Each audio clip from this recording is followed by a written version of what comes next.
Hello friends, எல்லாருக்கும் வணக்கம். இது உங்கள் செஸ் வாசம். இன்னைக்கு பார்த்தீங்கன்னா நம்ம 1870 அலெக்சாண்டர் வர்சஸ் ஆஸ்கர் கார்டல் அப்படின்ற ஒரு 2 பிளேயர் விளையாண்ட கேம் தான் பார்க்க போறோம். இந்த கேம்ல அலெக்சாண்டர் வந்து ஒயிட் பீசஸ் ஹேண்டில் பண்ணிட்டு இருக்காரு. ஆக்ஸ்ஃபோர்ட் கார்டல் பார்த்தீங்கன்னா பிளாக் பீசஸ் ஹேண்டில் பண்ணிட்டு இருக்காரு. ஸோ இது பார்த்தீங்கன்னா ரொம்பவே ஒரு அற்புதமான ஒரு அட்டாக்கிங் கேம். ஸோ வாங்க நம்ம இப்போ இமீடியட்டா வீடியோக்குள்ள போகலாம். இதுல ஒயிட் வந்து E4 ஸ்டார்ட் பண்றாரு. இப்போ E5, knight F3, knight C6, bishop B5. So Ruy Lopez opening இப்போ பிஷப் C5 பிளே பண்றாரு. இந்த இடத்துல இப்போ கேசல் பண்ணிக்கிறாரு. இப்போ நைட் G E7. ஸோ இந்த இடத்துல பார்த்தீங்கன்னா ஒயிட்டுக்கு வந்து கொஞ்சம் ஃபேவரா இருக்கு. ஒயிட் வந்து இந்த இடத்துல C3 புஷ் பண்ணி சென்டர் பானை ஸ்ட்ரைக் பண்ணலாம். ஸோ ஒயிட் வந்து இந்த இடத்துல ஆக்சுவலா C3யும் பிளே பண்றாரு. இப்போ F5 பிளே பண்ணி இந்த சென்டர் பானை வந்து பிளாக் வந்து பிரேக் பண்ண போறாரு. இந்த இடத்துல இப்போ பிஷப் டெக் C6, பான் டெக் C6, இப்போ நைட் டெக்ஸ் E5. ஸோ இந்த E5 பானை வந்து கிராப் பண்ணிக்கிறாரு ஒயிட்.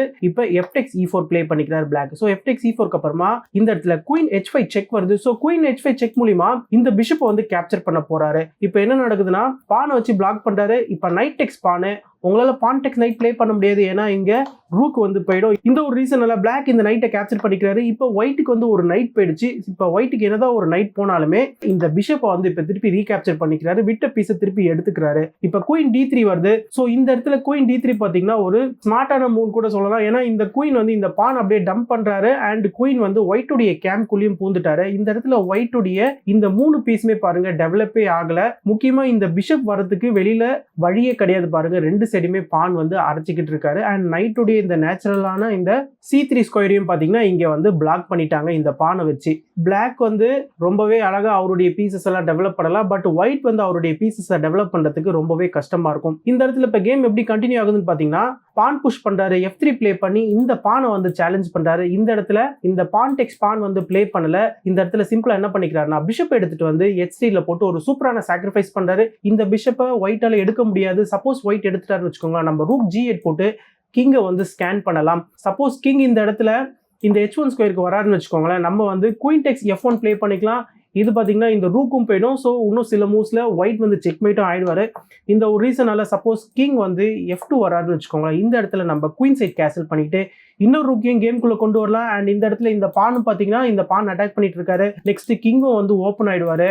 அண்ட் இந்த இடத்துல நைட்டும் பார்த்தீங்கன்னா எனி டைம் ஒயிட்டோடைய கேம்குள்ள பூந்து அட்டாக் பண்றதுக்கான வாய்ப்புகளும் ஜாஸ்தி. ஸோ இந்த 2 பான் இருக்கிறதுனால பிஷப்பால வெளியில வர முடியாது. அண்ட் பிஷப் வெளியில வந்தாதான் இந்த ரூக்கால வந்து அட்டாக்கே பண்ண முடியும். ஸோ நைட்டும் பார்த்தீங்கன்னா ரீமென்யூர் ஆகி தான் கேம்குள்ள வர மாதிரி இருக்கும். ஸோ அதுக்குள்ள பிளாக் வந்து அவருடைய அட்டாக்கை வந்து ஜென்ரேட் பண்ணிடுவாரு. கண்டிப்பா ஒயிட்டால இந்த அட்டாக்கை தாங்க முடியாது.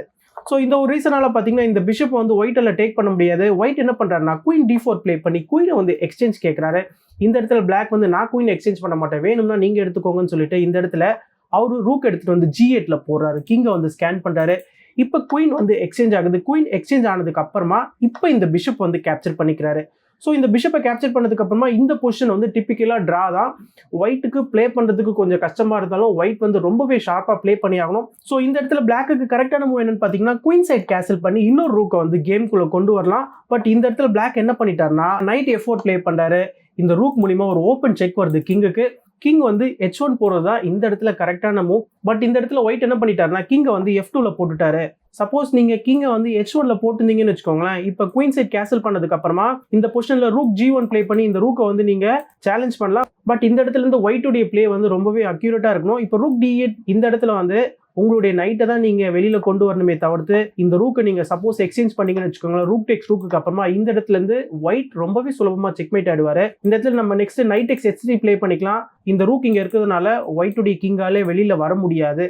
இப்போ சப்போஸ் ஒயிட் வந்து வேற ஏதாவது ஒரு மூவ் பிளே பண்றாருன்னு வச்சுக்கோங்களேன், நம்ம நைட் டெக்ஸ் H3 பிளே பண்ணிக்கலாம். ஸோ இந்த இடத்துல பார்த்தீங்கன்னா நைட் F2வும் செக்மேட் பண்ணிக்கலாம். நெக்ஸ்ட் ரூக் G1 மூலியமாவும் நம்ம வந்து செக்மேட் பண்ணிக்கலாம். இந்த செக்மேட்டை ஒயிட்டால தடுக்கவே முடியாது. ஸோ இந்த ஒரு ரீசனால தான் பார்த்தீங்கன்னா ஒயிட் வந்து இந்த இடத்துல தப்பாகிறதுக்கு நிறைய சான்சஸ் இருக்கு. இது இந்த இடத்துல கிங் H1 பிளே பண்ணதுக்கு அப்புறமா இப்போ கேசல் பண்றாருன்னு வச்சுக்கோங்களேன், நெக்ஸ்ட் வந்து நீங்க ரூக் G1 பிளே பண்றீங்க. இப்போ ரூக் E8 பிளே பண்ணதுக்கு அப்புறம் நீங்க இந்த ரூக்கை எக்ஸ்சேஞ்ச் பண்ணணும்னு அவசியம் கிடையாது. உங்களுடைய நைட்டை வெளியில கொண்டு வரலாம். இப்போ சப்போஸ் ஒயிட் வந்து இந்த ரூக்கை எக்ஸ்சேஞ்ச் பண்ணாலுமே இப்போ திருப்பி இன்னொரு ரூக்கை வச்சு நீங்க செக் தரீங்கன்னு வச்சுக்கோங்களேன், இந்த இடத்துல நீங்க கிங்கை வந்து F2ல போட்டுக்கலாம். இப்போ பாருங்க எந்த விதமான செக்கும் உங்களுக்கு வராது. நீங்க நைட் டெக்ஸ் பான் செக் கொடுத்தாலுமே இப்போ கிங் E3 பிளே பண்ணிக்கலாம். இப்போ பாருங்க ஒரே ஒரு ரூக் ஒரே ஒரு நைட்டை வச்சுட்டு பிளாக்கால செக்மேட் பண்ண முடியாது. இன்ஃபேக்ட் இந்த ஒரு பொசிஷன் வந்து ஒயிட்டுக்கு தான் அட்வான்டேஜ். ஒயிட் வந்து நைட்டை வெளியில கொண்டு வந்துருவாரு. நெக்ஸ்ட் இந்த பானையும் புஷ் பண்ணிட்டு பிஷப்பையும் இந்த லாங் டைகனல்ல போட்டு இந்த ரூக்கையும் வந்து ஆக்டிவேட் பண்ணிடுவாரு. ஸோ ஒயிட் வந்து இந்த கேமை ஃபினிஷ் பண்ணிடலாம். இந்த ஒரு ரீசனால இந்த ஒரு பொசிஷன்ல ரூக் G1 வந்து செக் தர முடியாது. பட் ரூக் E2 பிளே பண்ணிக்கலாம். ரூக் E2 மூலியமா நம்ம இந்த பான்ஸ் எல்லாம் வின் பண்ணலாம். திருப்பி பார்த்தீங்கன்னா நீங்கள் வந்து h4 புஷ் பண்ணுறீங்கன்னு வச்சுக்கோங்களேன். இந்த இடத்துல நீங்கள் நைட் எடுத்துகிட்டு வந்து h3ல போட்டு ஒரு செக் கொடுத்தாலுமே இப்போ கிங் h1 ப்ளே பண்ணிக்கலாம். இப்போ நீங்கள் திருப்பி ரூக்கெல்லாம் பேஸ் ரேங்க்ல போட்டு செக் கொடுக்க முடியாது. பிளாக் வந்து லூஸ் பண்ணிடுவாரு. ஏன்னா இந்த இடத்துல கிங் g2 ப்ளே பண்ணி நம்ம இந்த நைட் அட்டாக் பண்ணலாம். ஸோ உங்களால் ரூக்கை இங்கே எடுத்துகிட்டு வர முடியாது. ஏன்னா இங்கே நைட் அட்டாக்ல இருக்கிறாங்க. இப்போ நைட் f4 செக் போகிறோம். இப்போ திருப்பி கிங் f2 ப்ளே பண்ணி நம்ம இந்த ரூக்கை வந்து அட்டாக் பண்ணலாம். திருப்பி ரூக் வந்து e2 ப்ளே பண்ணி நீங்கள் செக் கொடுத்தாலுமே இப்போ கிங் g3 ப்ளே பண்ணிக்கலாம். இந்த இடத்துல பார்த்தீங்கன்னா ஒயிட்டுடைய கிங்குக்கு எஸ்கேப் ஆகிறதுக்கு வழி இருக்கு. அண்ட் பிளாக் ஆலையும் பார்த்தீங்கன்னா ஒயிட்டை வந்து செக்மேட்டும் பண்ண முடியாது. இந்த இடத்துல இப்போ நைட் h5 நீங்கள் செக் கொடுத்தாலுமே நெக்ஸ்ட் கிங் g4 இந்த மாதிரியான ஒரு பிளே மூலிமா கிங் ரொம்பவே ஆக்டிவ் ஆகி கிங்கை வந்து உங்களால் செக்மேட்டும் பண்ண முடியாது. கொஞ்சம் கொஞ்சமாக இந்த பிஷப்பை லாங் டைகனலில் போட்டு அவருடைய பிஷப்பை ஆக்டிவேட் பண்ணதுக்கு அப்புறமா மெட்டீரியல் அட்வான்டேஜை வச்சு ஒயிட் கேமை வந்து ஃபினிஷ் பண்ணிடுவார்.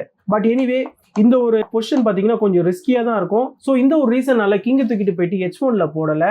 கிங் h1ல போடாமல் கிங்கை வந்து f2ல போடுறாரு. ஸோ கிங் f2ல போட்டதுக்கு அப்புறமா இப்போ கேன்சல் பண்ணிக்கிறாரு. இந்த இடத்துல கேன்சல் பண்ணதுக்கு அப்புறமா இந்த ரூக்கும் வந்து இப்போ ஆக்டிவ் ஆகுறாரு.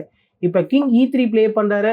இந்த இடத்துல சப்போஸ் நீங்கள் கிங் e3 ப்ளே பண்ணாமல் கிங்கை வந்து உங்களுடைய e1 ஸ்கொயருக்கு கொண்டு வந்தீங்கன்னு வச்சுக்கோங்களேன். இந்த ரூக் மூலிமா ஒரு செக் போகிறோம். இப்போ கிங் சப்போஸ் இப்போ f2 வராருன்னு வச்சுக்கோங்களேன். நம்ம நைட் h3 மூலிமா ஒரு சூப்பரான செக்மேட் வந்து டெலிவர் பண்ணலாம். அதனால கிங் வந்து உள்ளதான் போய் ஆகணும். கிங் d8 போனதுக்கு அப்புறமா இப்பயும் நைட் h3 வந்து அவைலபிளா இருக்கு. இந்த இடத்துல இருந்து பாத்தீங்கன்னா மேட் இன்டூ இப்போ ஒயிட் வந்து வேற ஏதாவது ஒரு மூவ் ப்ளே பண்றான்னு வச்சுக்கோங்களேன். நம்ம ரூக் g1 ப்ளே பண்ணிக்கலாம். ஸோ இந்த ரூக் g1க்கு அப்புறமா ஒயிட் கிட்ட டிஃபென்ஸே கிடையாது.